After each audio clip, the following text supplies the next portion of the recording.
All right, so today we are going to talk about how to improve backstroke body position with different floating exercises. So position is key in backstroke. So body position is critical skill in backstroke because position influences the drag that swimmers create as they move through the water, and the amount of drag and resistance that they create directly influences the speed that they create. So bad body position, more drag, less speed. One of the issues with poor body position is that the arms and the legs have to compensate for that. So if the body's moving out of a line, the arms and the legs are going to need to stabilize the body in order to prevent swimmers from kind of just being all over the place. And you'll see that when you see like these kicks that are shooting out to the side or these weird sculling actions. Those are almost always instinctive compensations. And what's the problem? If the arms or the legs are acting to stabilize the body, that means they can't do what they're intended to do, which is create propulsion. So now that means less propulsion, which means less speed. So with poor body position, we've got more drag, less speed. We've got less propulsion, less speed. So that's definitely not a good place to be in. And trying to change those skills without changing the underlying body position is going to be ineffective because, again, they're instinctive, they're instinctual, they're just trying to balance themselves. That's not going to change unless the underlying issue is addressed. The other aspect that's important to note is that being on the back is more difficult for most swimmers. They can't see, they have less awareness, and so they're going to have an overall poor sense of how to position their body in the water simply because they're on their back. And so body position is going to be really key because it's easy to make mistakes, and those mistakes can be particularly costly. So what are some of the challenges with improving backstroke body position? The first one is that swimmers have different body proportions, they have different body densities, they have different lung volumes, and they have all sorts of different things that we can't even quantify or even really understand. They have the same problem, but they require different solutions. But because of all these differences that interact and affect swimmers in ways that we can't understand, we can't know what the specific solutions are. We can't know exactly where their head should be. We can't know exactly how their spine should be aligned. We can't know exactly where their hips should be. So it becomes hard to provide instructions in terms of what swimmers should do. Another issue is that there's so much going on while swimming, position tends to get overlooked. Swimmers are focused on their rotation, their breathing, their arms, on the recovery, on the pull, their legs, all this other stuff. The body position is hard for them to realize, especially because it's somewhat static. It's not really doing a lot, and so it's just kind of taken for granted. Because of that, they can't really feel it, and if they can't feel it, they can't really do anything about it. Another issue is that speed can hide postural problems.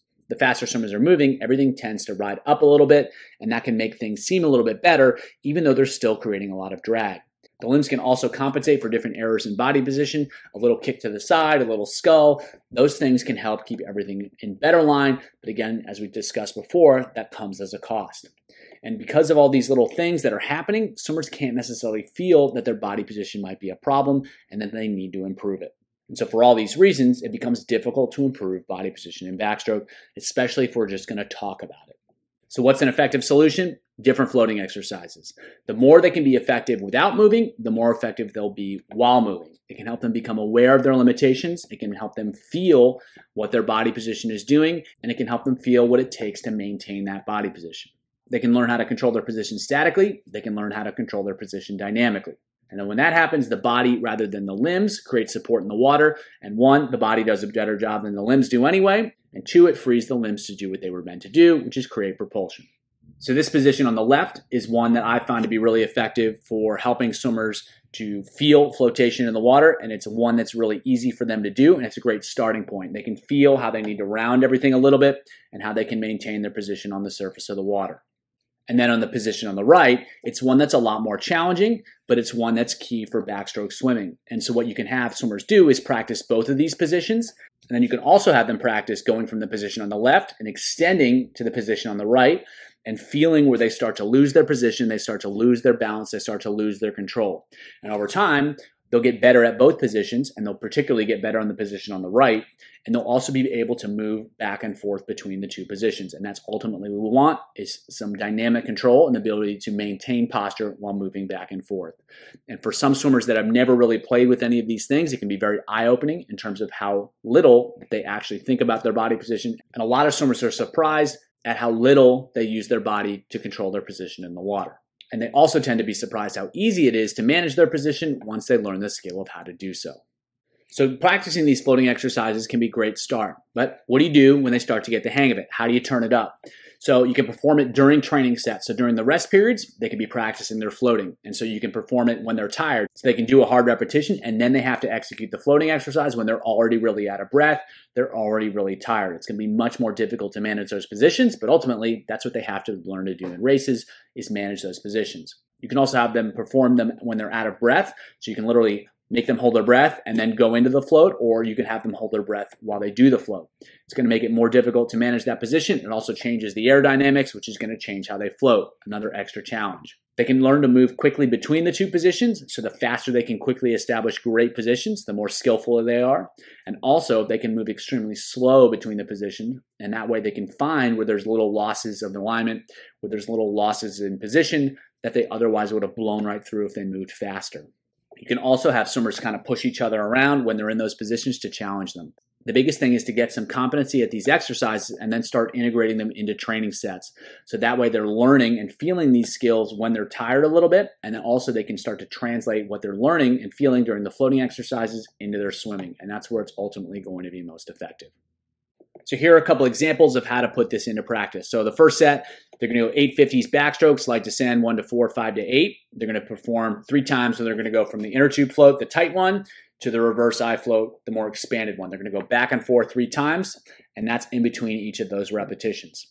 Then they're going to go 825s, odds build a fast, even strong, and right after that, they're going to go into one of those floats, so they're going to be out of breath, they're going to be a little bit tired, and they have to go right in and try to establish a great body position, great alignment as soon as they can. So a way to integrate these exercises into sets so that they can start to incorporate what they're doing into their swimming.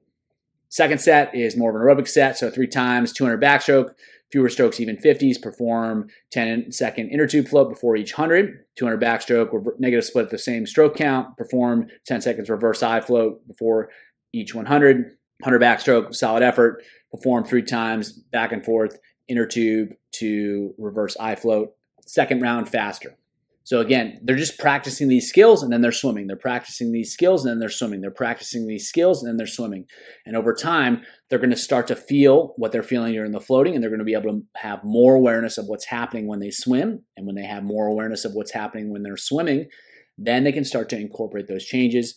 They can start to feel what's happening. They can start to make the changes that they want, and ultimately that's going to result in better body position. So give them the awareness, help them feel what's important, and then they can start to make the changes themselves versus trying to point them out, because again, they have different limb lengths. They have all sorts of different things that are going to affect how they ride in the water and what position is going to be best for them. So if we can equip them with the tools to figure these things out for themselves, it's going to make our lives easier, it's going to make their lives easier, and ultimately we're both going to get what we want, which is to have swimmers swim fast.